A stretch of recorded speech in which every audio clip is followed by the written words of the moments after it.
சரி, உண்மையை சொல்ல வேண்டிய நேரம் வந்துடுச்சுன்னு நான் நினைக்கிறேன். சரி,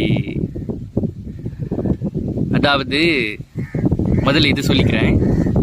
நானார் என் உள்ளமார் என் ஞானங்களார் என்னை யார் அறிவார். சரியா? அதாவது முதல் யுகம் கிருதாயுகம் ஆரம்பிக்கும் பொழுது அப்பதானே நான் முதல்ல மனிதனாக பிறப்பது. அதற்கு முன்னாடி எல்லா பிறப்புகளையும் பிறந்து முடிச்சாச்சு. கடைசியாக மனிதனாக பிறந்து முதல் மனித சமுதாயத்தை நிலை பெற வைத்துவிட்டு இறைவனாகிய என்னுடைய நிலைக்கே சென்றிடலாம் என்று ஒரு முடிவோட பிறந்ததுதான் கிருதாயுகத்தில் கடைசியாக பிறந்த மனித பிறப்பு. நான் மனிதனாக முதலாக பிறந்து பிறப்பது. சரியா? அதற்கு முன்னாடி எல்லா பிறப்புகளையும் பிறந்து முடிச்சிட்டேன். கடைசியாக மனிதனாக கிருதாயுகத்தில் முதல் யுகத்தில் பிறந்துட்டு முதல் மனித சமுதாயத்தை நிலை பெற வைத்துவிட்டு இறைவனாகிய என்னுடைய நிலைக்கே போயிடலாம் அப்படின்னு முடிவோட கிருதாயுகத்தில் கடைசி மனித பிறப்பாக, அதானே என்னுடைய கடைசி மனித பிறப்பு அப்படின்னு நினச்சி தான் பிறந்தேன். அதான் என்னுடைய கடைசி மனித பிறப்பு அப்படின்னு நினச்சி கிருதாயுகத்தில் பிறந்தது. சரியா? அந்த பிறப்பு முடிச்சுட்டு நான் இறைவனாகிய என்னுடைய நிலைக்கே போயிடலாம் அப்படின்னு இருந்தேன்.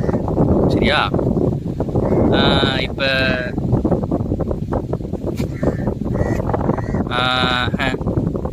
சின்ன வயசில் நான் எப்படி இருந்திருப்பேன்? கிருதாயுகத்தில் முதல் மனிதனாக பிறக்கும் பொழுது சின்ன வயசில் எப்படி இருந்திருப்பேன்? எப்படி இருந்திருப்பேன் தெரியுமா?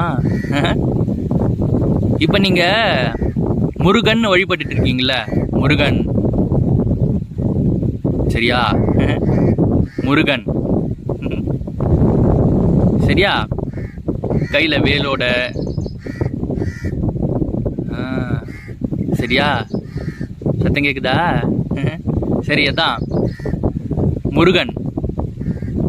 நான் குழந்தையா இருக்கும்போது சின்ன வயசுல கிருதாயுகத்தில் முருகன் வித்தக தேவன். என்னுடைய பேர் வித்தக தேவன் குழந்தையா இருக்கும்போது. சரியா?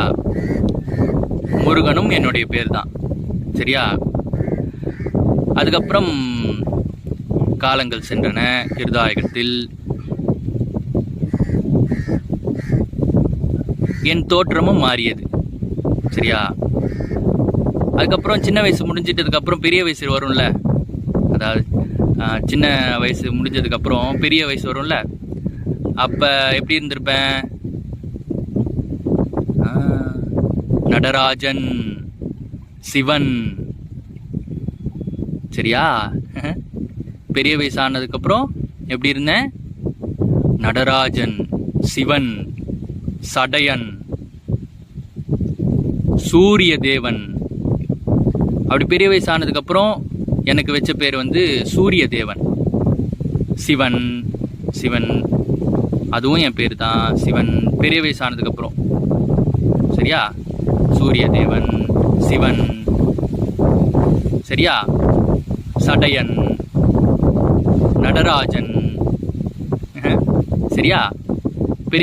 பெரிய வயசு ஆனதுக்கப்புறம் எப்படி இருந்தேன்றதும் இப்போ நான் சொல்லிட்டேன்.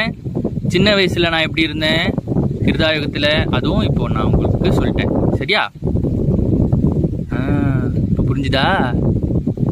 இதுதான் உண்மை. நான் இந்த உண்மையை சொல்லும் போது காற்றுலாம் ரொம்ப அதிகமாக அடிக்குது. உங்களுக்கே தெரியும், ரொம்ப பயங்கரமாக காற்றடிக்குது. இயற்கை சந்தோஷம், இயற்கைக்கு ஒரு ஆனந்தம். இறைவன் வந்துட்டான்.